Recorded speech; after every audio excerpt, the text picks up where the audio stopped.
With amputation care, I'm going to start with my before, during, and after care. I'm going to verify the patient by their name and date of birth, check their wristband. I'm going to perform standard precautions. I'm going to put the bed at my height. I'm going to draw the privacy curtain. I'm going to perform hand hygiene, and I'm going to adhere to standard procedures per policy of whatever hospital or clinic I'm at. With amputations, there are a couple different types. The first type is the surgical amputation, which is usually elective. It is either planned or it's expected. It's usually caused by a genetic condition like diabetes, peripheral vascular disease, and what was the other one? Infections that were untreated, and cell death. You're going to, that's number one. Number two is traumatic amputation, which is usually unexpected and emergent. That's the one where you're going to control the bleeding, and you're going to replace the blood volume that was lost. You're going to apply a tourniquet to both arteries if need be, and you're going to apply it for no more than 6 hours. Or necrosis will occur, which is where the cells die and it turns black. You're going to perform an injury assessment, a quick one at that for the emergent one. You're going to put an IV in so that way you can get fluids and pain under control and a sedation if needed. And you're also going to put one in for a blood transfusion if needed. If a blood transfusion is needed, you're going to need to get the coagulation panel and the CBC to establish the need for a blood transfusion. You are also going to get their type and cross match to see if the blood matches with what you have and what they need. You're also going to get the serum lactate.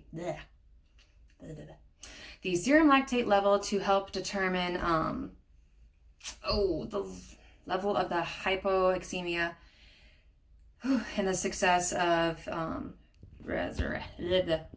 you brought him back of the CPR, if the CPR works. I can't say that word, I'm sorry. You're also going to prepare them for immediate surgery. When teaching the patient about post-operative care, you're going to tell them about phantom limb pain. Phantom limb pain is where they can feel the limb wherever, whichever has been cut off, and they can still feel it, the numbness of it, tingling. They can feel sharp burning pains, and they can feel like they're wiggling the toes that no longer exist if it's like a lower leg amputee. You're going to observe signs for, I always mispronounce this one, neuroma formation. That's where when you have to put the sock on it, and if you don't have the sock on it,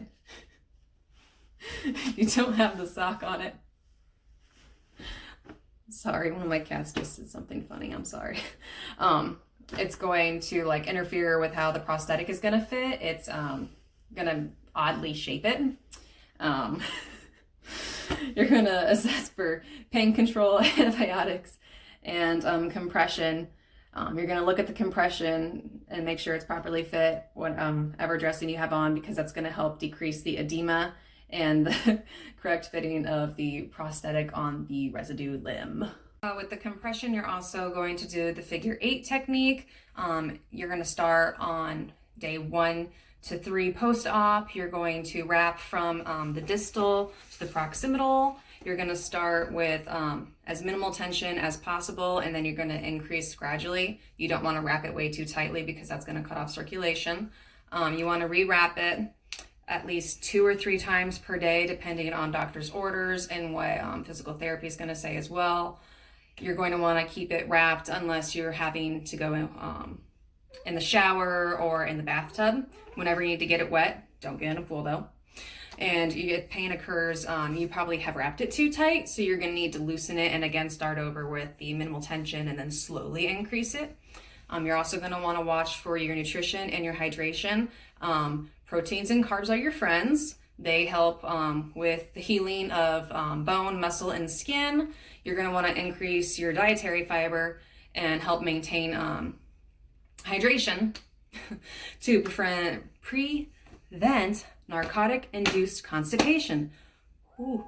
Shh.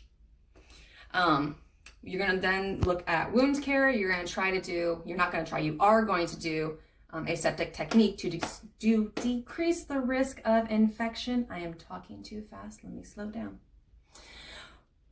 You're going to look at signs and symptoms of infection. You're going to look at the increase in drainage, any redness, any warmth.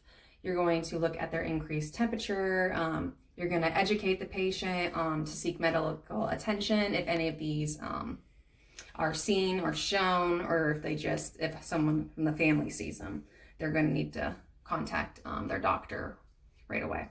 You're going to teach them about range of motion exercises to help prevent contractures and to strengthen the muscles while they're in the healing process.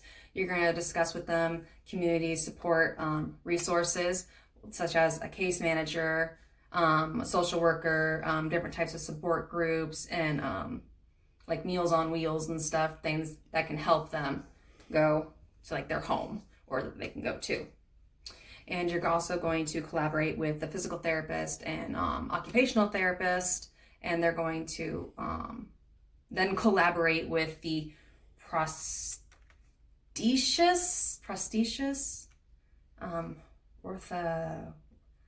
the prosthetic orthotist. I can't pronounce that either right now.